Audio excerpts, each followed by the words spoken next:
A ver, hay películas que, bueno, marcan a toda una generación, y Por Billy Elliot es, sin duda, una de ellas. Pero ojo, si nos quedamos solo con la historia del chaval que quiere bailar, nos estamos perdiendo la mitad de la película. Y la mitad más importante, diría yo, porque lo que de verdad se estaba librando ahí era una guerra en dos frentes, uno fuera, en la calle, y otro dentro, en el corazón de Billy.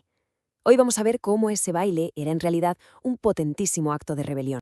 Pues la respuesta es un no rotundo. Para nada.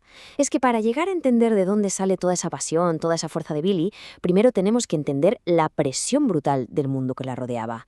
Un mundo que básicamente intentaba aplastarle.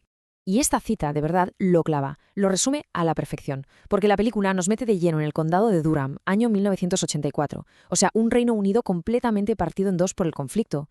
Y mientras en las calles los mineros estaban librando una batalla campal, una guerra casi civil contra el gobierno, Billy, a escondidas, en un gimnasio de boxeo que olía a sudor y a rabia, estaba librando su propia guerra.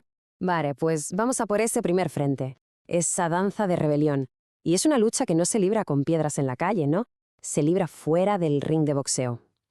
La rebelión de Billy no era política, no iba contra un gobierno, iba contra algo quizá más cercano y más difícil de vencer, las expectativas asfixiantes de lo que se suponía que debía ser un hombre en su pueblo.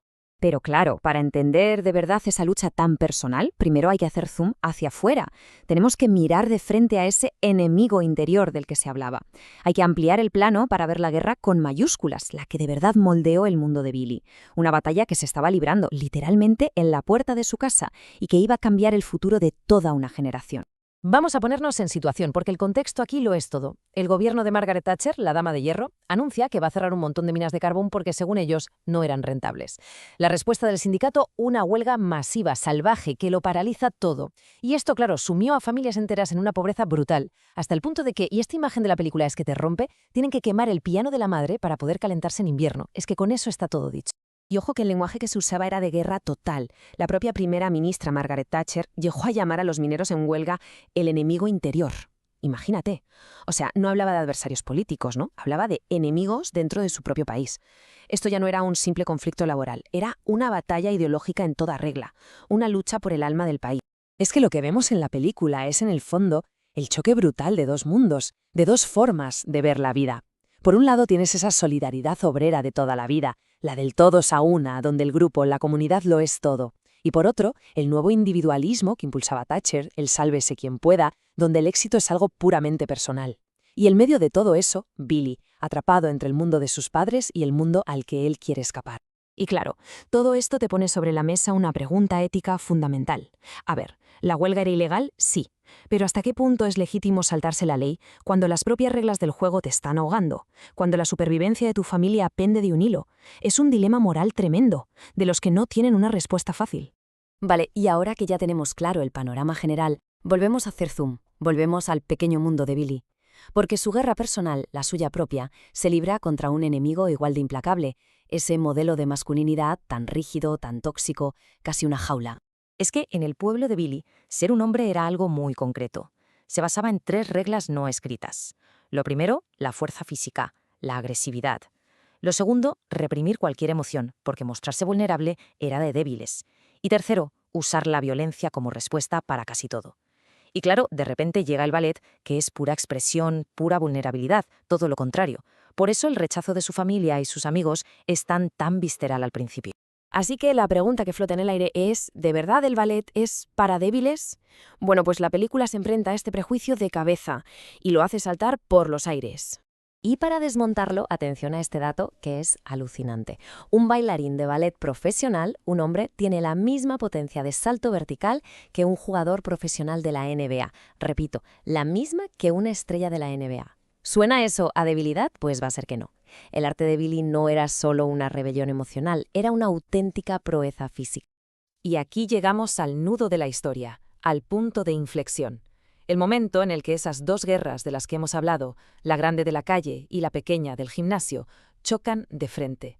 Y lo hacen en una sola persona, Jackie, el padre de Billy. A ver, para que entendamos la que sería, hay que tener claro que es un piquete. No es solo un grupo de gente en una puerta. Es una barrera humana, sí, pero sobre todo es un símbolo de lealtad a tus compañeros. Cruzar esa línea, ir a trabajar, es la traición definitiva. Es darle la espalda a toda tu comunidad, a la gente que está sufriendo y luchando contigo. Y ahí, en esa decisión, la familia se rompe. Por un lado está Tony, el hermano mayor, que representa el honor colectivo, la lucha hasta el final, la lealtad al sindicato por encima de todo. Pero luego está Jackie, el padre, y cuando ve bailar a su hijo, cuando entiende el talento que tiene, toma una decisión absolutamente desgarradora. Decide apostar por el futuro individual de Billy, aunque eso signifique traicionar a los suyos, cruzar el piquete y convertirse en lo que más odian, un esquirrol. Y esta lucha de mundos, la banda sonora de la película la clava. Es que es brillante. El mundo real de Billy, el de la huelga y la frustración, suena a punk y a glam rock. Es la rabia de The Clash, la energía de T-Rex, pura libertad y angustia adolescente. Y luego, el mundo del ballet, que suena a Tchaikovsky, a perfección, a disciplina, a un sueño que parece de otro planeta. Billy, en el fondo, es la mezcla perfecta de esos dos sonidos. Y todo este camino nos lleva a la escena final, a ese salto, el icónico salto de Billy, que ya no es un niño, sino el primer bailarín de una gran compañía. Y es un momento de triunfo total, sí, pero también tiene un punto agridulce. Y es agridulce porque aquí está la paradoja de la película. El éxito de Billy es un triunfo personal, incontestable, es la victoria del individuo. Pero si lo miramos con perspectiva, ese triunfo individual también es el símbolo de la victoria de esa nueva ideología, la del sálvese quien pueda, sobre el viejo mundo de solidaridad colectiva, ese mundo por el que su padre y su hermano lucharon y que finalmente perdieron. Porque al final, lo que de verdad empuja a Billy, lo que le da fuerzas para romper con todo, es algo mucho más íntimo. No es la política, es el amor. Es la fe ciega de su profesora, es el sacrificio increíble de su padre y, por encima de todo, es el recuerdo de su madre. Esas palabras en la carta que le dejó, diciéndole que era especial, que siempre lo fue. Y así, ese salto final se convierte en un símbolo potentísimo de libertad, de superación. Es un grito al mundo de «lo he conseguido, contra todo y contra todos». Pero la película, y esa es su grandeza, nos deja con una pregunta flotando en el aire. ¿Cuál fue el precio de ese triunfo individual? ¿Qué se tuvo que sacrificar por el camino? Y la respuesta es dura. Se sacrificó toda una comunidad, una forma de vida y una solidaridad que se rompió para que una sola persona, un chico especial, pudiera volar.